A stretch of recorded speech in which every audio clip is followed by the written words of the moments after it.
En fait, l'une des raisons qui ont poussé le Maroc au début du mois de novembre à prendre l'initiative d'une action militaire en réponse à l'obstruction du passage d'El Guerguerat par la horde des bandits du Polisario, c'est que l'ONU n'a pas été en mesure de reprendre le contrôle de la situation.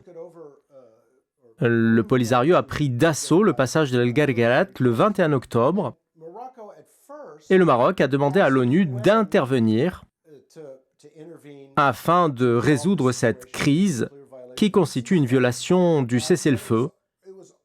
Et parce que les Nations Unies n'ont pas réagi face à ces actes, le Maroc n'a eu d'autre choix que d'intervenir militairement, non seulement en légitime défense, mais aussi pour soutenir la libre circulation internationale dans la région. Que pensez-vous du rôle des Nations Unies dans cette crise? Le secrétaire général de l'ONU n'a pas encore nommé le nouvel envoyé spécial au Sahara. Le président américain élu Joe Biden a annoncé son candidat pour le poste d'ambassadeur des États-Unis auprès des Nations Unies. Alors, à la lumière de l'échec des Nations Unies et de l'arrivée au pouvoir d'une nouvelle administration américaine, vous attendez-vous à des mesures importantes prises par les Nations Unies pour faire face aux crises répétitives au Sahara marocain?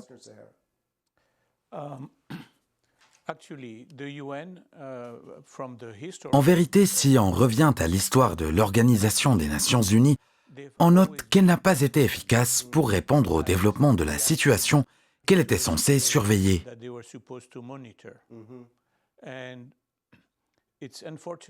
Malheureusement, cela s'est produit dans de nombreux conflits brûlants partout dans le monde. Quant à la question du Sahara marocain et du Polisario, l'ONU a été un obstacle au processus de la paix et à la résolution du problème, plus qu'elle n'a été un acteur ou un élément de la solution. Et je ne m'attends absolument pas à ce que l'ONU change ses plans dans un proche avenir.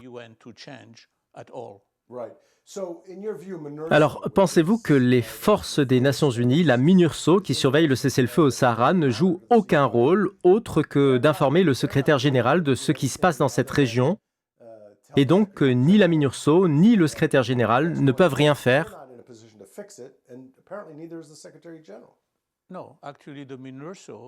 En fait, la mission d'observation des Nations Unies au Sahara marocain est l'un des éléments qui a prolongé le conflit pendant de nombreuses années.